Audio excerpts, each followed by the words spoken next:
Hello there. If you're a semi-regular viewer, you might notice that my face is now massive. It's because I shaved off my beard.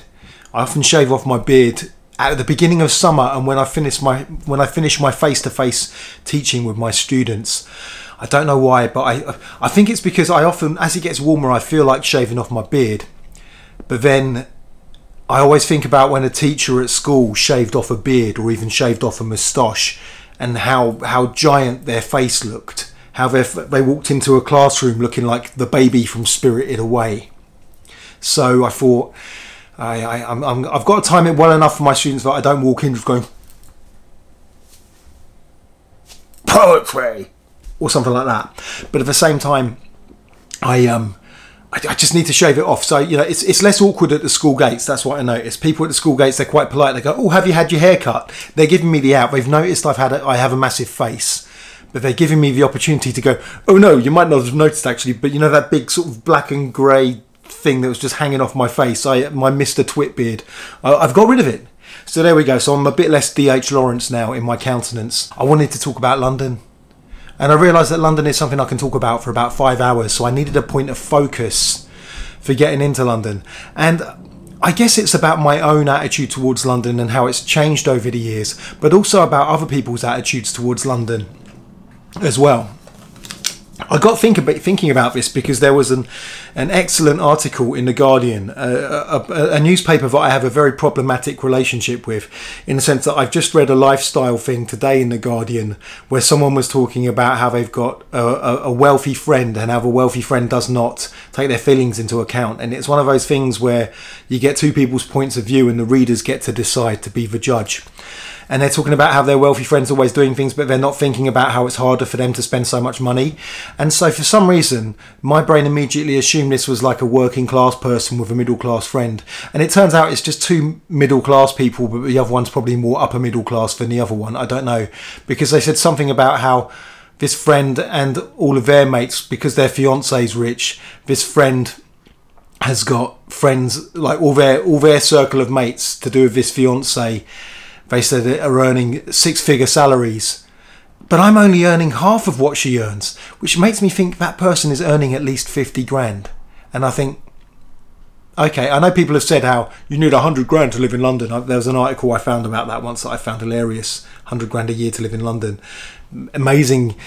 Well, this is what I'm getting onto. So the article that was quite good, rather than The Guardian. That's what I don't like about The Guardian, is that they have this lifestyle segment of the magazine, and the lifestyle segment is always about middle class, upper middle class people. It's always those really those obnoxious articles, which is like, "We decided to move to a townhouse in Dorset after having two houses in flats in Hackney proved to be too much," that kind of stuff. And then they will report on poverty and stuff like that. They will report on aspects of London life even that working class issues maybe.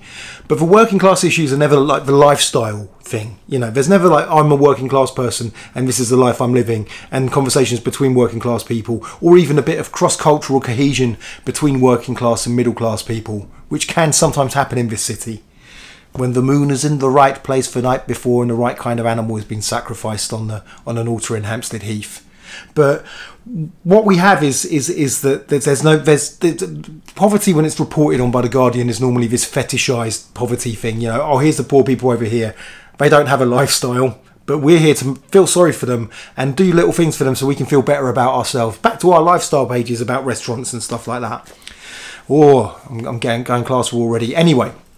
The article I liked, and it was by Aditya Chakraborty, and he writes loads of really good stuff. I think he's one of the best journalists on The Guardian, and he wrote an article about London and about how London has become sort of the hated, the most, how the right have turned it into the most hated place in Britain. And I thought a lot of really good points were made, especially in the contradictory nature of how London is portrayed. And you might know this, but we have a mayoral election. The results should be coming out sometime today. I'm recording this on a Saturday morning. And Mayor Khan will probably get back in. But one of the first disconnects, if you don't live in London and you're only seeing London through the lens of social media, you might notice that there's this very vitriolic anti-Khan movement. And it doesn't take I would say most of this anti-Khan movement, Khan is like, we know what it really is. So when people complain about ULEZ, which is the expansion of the no emission area to all of London, so pretty much inside the M25, they often go that there's a big anti-Khan sentiment, but this anti-Khan sentiment has been there for ages, and it's always been tied to the fact that Sadiq Khan is a Muslim, and it is ultimately the far right of the UK and the EDL, sort of Tommy Robinson, that lot, their idea of London. And so every mayoral election, you'll have, like, for instance, Khan is running for his third term, and then you'll have other candidates, but the Tory candidate is often, I don't know, they think that they make the mistake, because I have never been a fan of Boris Johnson in my life, but I think people forget, before he was Mr. Brexit, he was this Tory mayor of London, and in order to really get that Tory mayor of London credentials, or in order to become electable in London, he had to project a very different image of himself. He was still the bumbling toff Boris, you know, the guy that you'd see on the TV quiz show panels and stuff like that.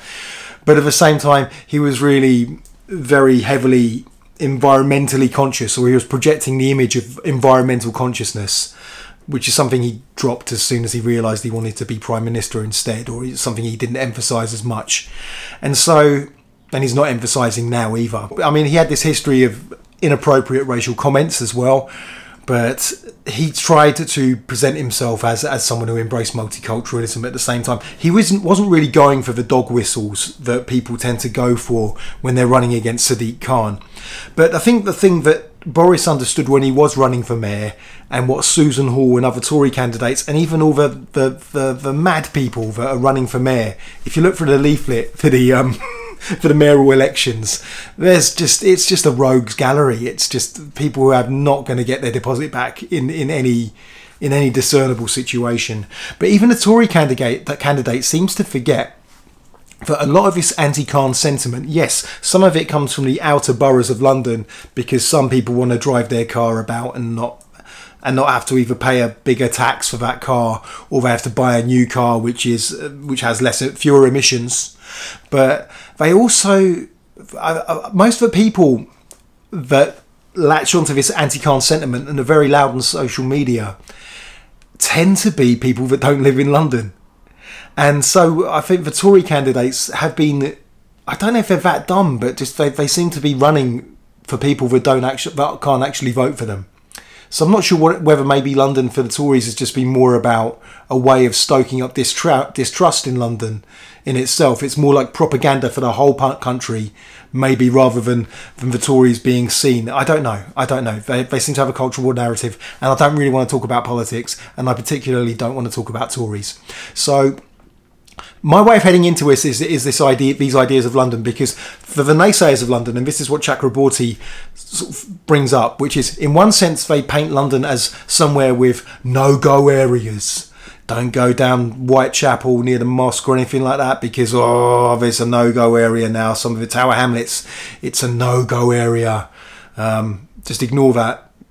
Actually, is Stratford Newham? Might be Newham. But just, ignore the giant Westfield shopping centre and all the posh flats that we're building around there, but it's a no-go area. So they talk about no-go areas of London, but at the same time, London is full of metropolitan elites quaffing Prosecco and being liberal and being super rich and stuff like that. Even though, again, I teach in North London, I live in South London, but I teach in North London, and I teach, down Holloway Road. And, hey, there's probably some posh people living down Holloway Road, but Holloway Road still feels very Londony, as it has done.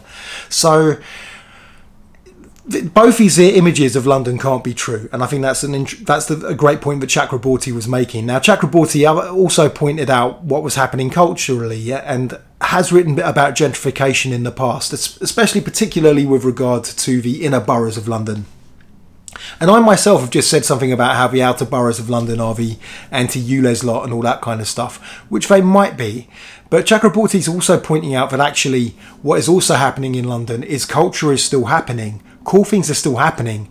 But because people aren't able to live in the inner boroughs of London. They're going to the outer boroughs, and interesting things are happening there now. Now, you could say in places like Southall, for instance, interesting things have always been happening. It's not just been, but it's been interesting things for a particular community.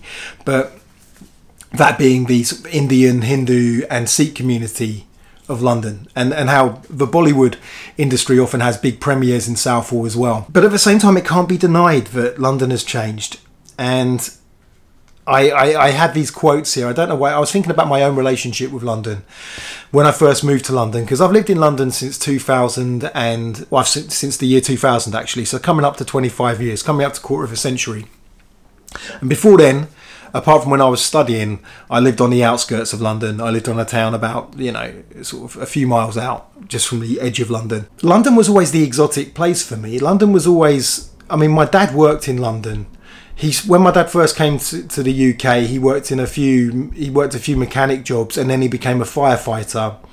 And then he did I think he worked Stoke Newington fire station when it was still there. I think he even lived above it for a little while, with a baby and my mum. And then he went out to, I think he was working at around Earls Court Road area. And so he travelled all around London, but finally he landed a very cushy job, which was in Harrods. They've got a little fire station in Harrods. So he was working fire security in Harrods. But I guess because of the way Harrods do things, they had to call it their own little fire station, even though it was really just kind of like this weird quadrangle within the building, you know, like an atrium where you could kind of see the sky. When I was a kid, it was amazing. It was kind of magical. You'd walk through Harrods, then you'd go through these little all the service corridors, and then you just walk into this area which had an outside bit where they had towels hanging on a washing line and stuff like that. And so, I mean, it was a cushy job until the bomb went off, basically. And I won't go into detail. So it was a cushy job that he had for a while. So we used to go into London for my dad's work occasionally. He would take us in. We used to get our school uniform from Harrods, if I remember right. So I was the poshest kid in my school, because I had Harrods school jumpers and stuff like that. But they did have a discount, so it kind of knocked it down to, I don't know, around the price we probably could have got it at our local high street. I don't know how it worked. So, but London became also this place when I was a teenager where you would go just to get decent CDs. You know, if you tastes in music, and it would often be mates lending you tapes or records or CDs, and if your taste in music diverged from the popular consensus of what you could buy from your local Hour Price or Woolworths, then you'd have to go to HMV or Tower Records or Virgin Records in London, and there it would just be this trove of these amazing releases where you'd spend £15-16 for, and this is in the late 90s as well. But the other thing I loved about London was the art galleries, and also going to see bands and stuff like that. And then later on I fell in love with the poetry scene, and it was the poetry scene that really moved me into London, because I'm an idiot and thought I had a career in poetry, which I kind of had I've had a career in poetry, but it was the wrong career to choose. See an earlier video about poets quitting their day jobs for further information. So London has changed, but I think another aspect of London of how others perceived London that always got my goat would be when I would see spoken word poets, especially spoken word poets from the Midlands and the North, talking about London like it was like everyone in London was super posh and super rich. And they obviously didn't know London that well. They didn't know that some of the poorest places in the UK are in London. And also the experience of being poor in London, because I have definitely been poor in London. Poor as in I didn't have anyone else to support me, and I worked as a gardener, and I worked all kinds of like very low paid jobs, and it was tough making rent, and it was tough sometimes, and I would have periods of not eating food or having something like a Marmite sandwich for my entire lunch, and then doing a whole day's work, and then maybe having some weird soya mince with a tin of tomatoes and some pasta later on. That would be my dinner. And so no one was rescuing me in that sense. So I know what it's like to be poor, and I've been poor in places where rich people have lived. And London's one of those places. When you're living cheek by jowl with the rich and you're poor, it's completely different to being poor in an area where everyone else is poor. I'm not saying it's better, I'm just saying it's different. And I think that's one reason why Londoners in elections tend to vote differently. I think there's one reason why most Londoners didn't vote for Brexit, for instance, and I think it's one reason why London. I'm not saying there's that racism has been eradicated from London, but because London is a multicultural society, a multi-ethnic society, but also a place where people were living cheek by jowl with people with very different economic situations to each other. But Londoners have a better view of where the money is going, of where the money is. And I think it's easier to paint an idea that these foreigners, they're the ones taking your money. They're the ones who are claiming asylum. They're the ones who are getting benefits. Oh, you'd be doing so much better if it wasn't for those foreigners. It's in the interest. I knew this was going to get political, but maybe you can't talk about London without being political. But when you live in an area where everyone is poor and there isn't perhaps that much of a multi-ethnic culture, it's very easier. I think it's easier to make people believe that, because it's in the interests of very rich people to make people believe that. I'm going to steer this away from politics in a minute, I promise. So when I saw these spoken word poets talking about London in this particular way, it annoyed me because it wasn't the London that I experienced. And London is changing. Elephant and Castle is perhaps one of the biggest examples of that. When I first moved to South London, so I first moved to South London about 22 years ago. So I lived in West London for a while, right out west, sort of between Ealing and Wembley. Then I lived in quite a nice part of North London for about 6 months with another poet. That didn't go well, surprise, surprise. And I've lived in South London for about 22 years. Now, I've never lived in Elephant and Castle, but I spent a lot of time around Elephant and Castle. And I noticed that Elephant and Castle was really changing, in the sense that even 20 years ago, the Haygate estate, they were moving people out of it. And I remember points of driving past the Haygate estate on a bus and seeing one light on in this whole massive housing estate. Now, the Haygate estate, what happened is people fell for the Thatcherite dream of option to own, and so they bought flats within these estates, and then they were told, no, you've got to move out because we're just going to knock it down and build other tall buildings instead. And what happened is that people who had option to own thought, no, I'm not going to move out because the price you've offered me, I can't buy anything around this area. You should offer me something where I can at least live locally. And so those people were forcibly evicted by the police in the end. And before they were forcibly evicted, they all the other lights in the estate were turned off, so they'd have to walk to their flat in pitch darkness in a mostly abandoned housing estate.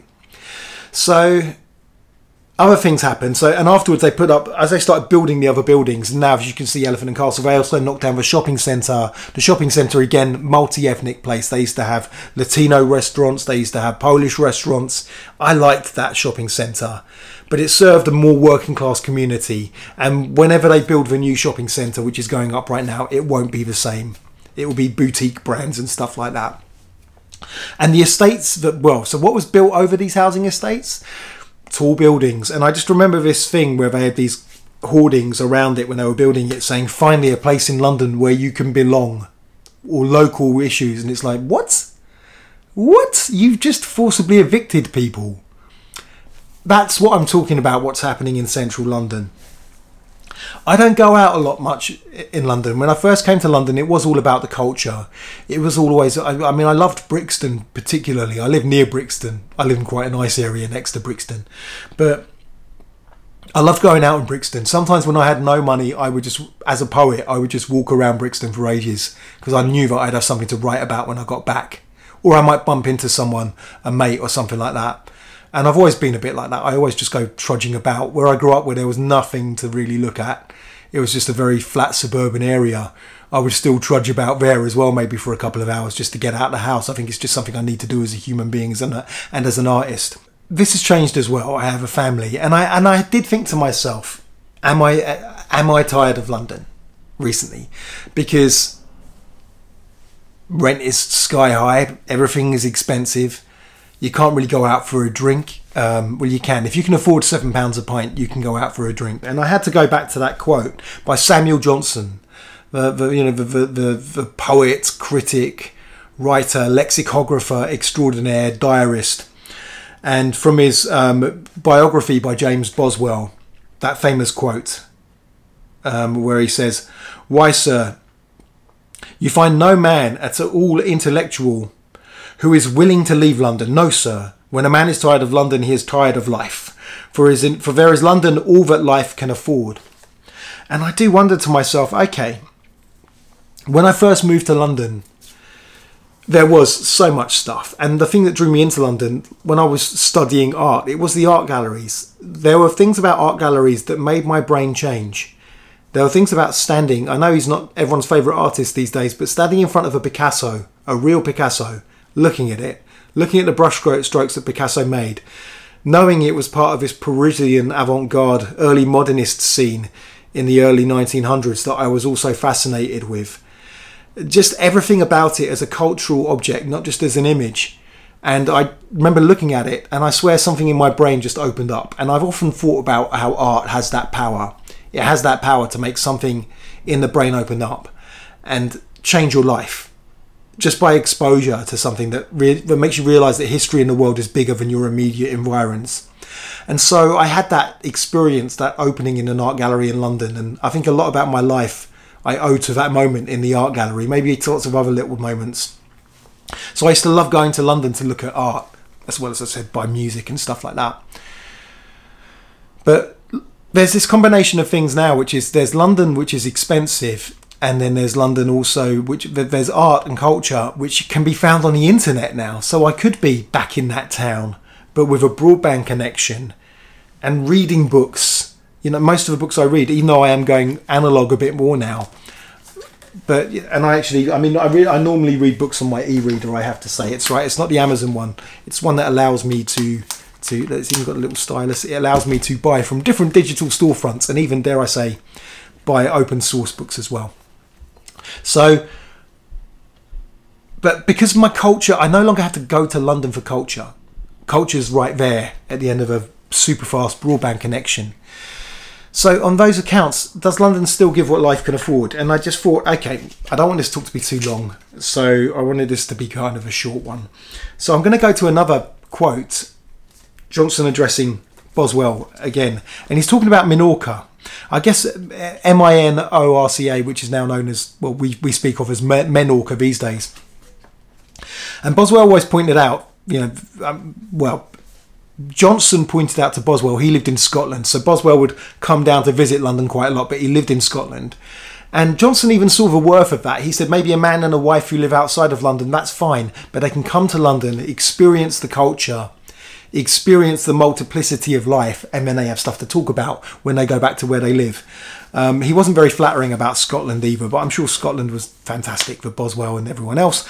It was good enough for David Hume. So here's what he was saying to Boswell, which is, a man cannot know the modes of life as well in Minorca as in London. So maybe they had their Spanish villas or something like that.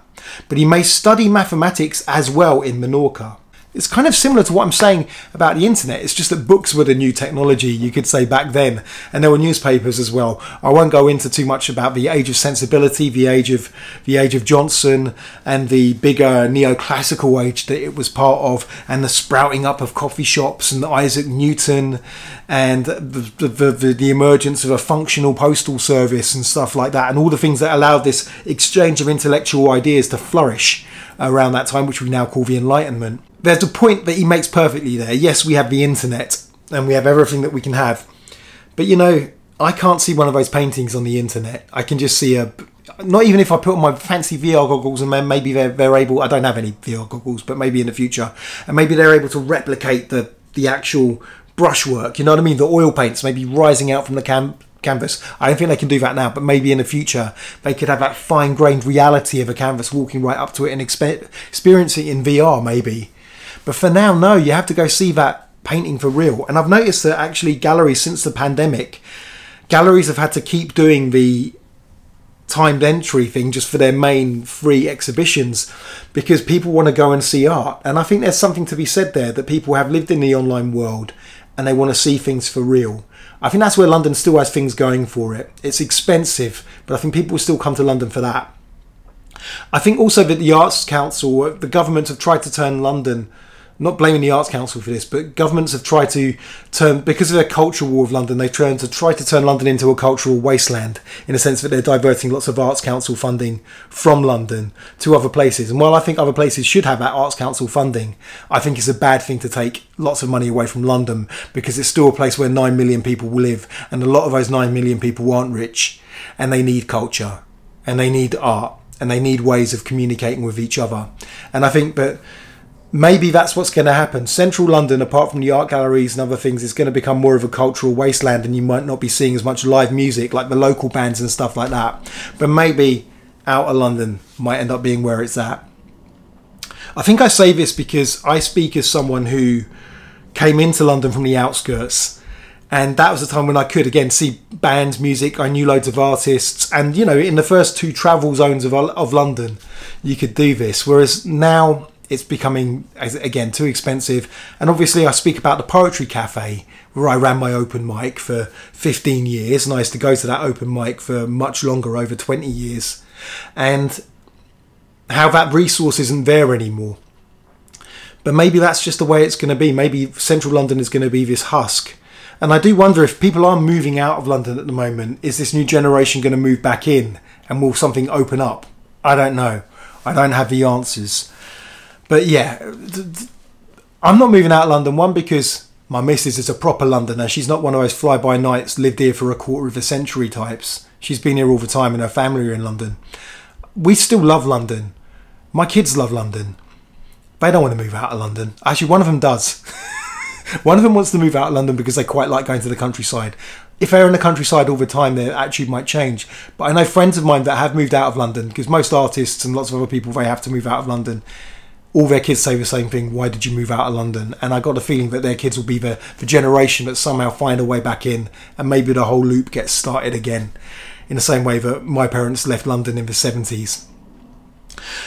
I'm going to return to the subject of London, but I'm speaking about London because there's the election happening, and I didn't have much to say. Well, I didn't have a special subject, so I just thought, you know what, I can talk about London for 30 minutes, so I'll do that. Maybe I'll continue this at a later date if I don't have some big grand concept suddenly hatch in my mind during the week. But for now, thank you for watching this slightly fillery video. And I'll maybe have something that's less fillery next week. Thank you very much.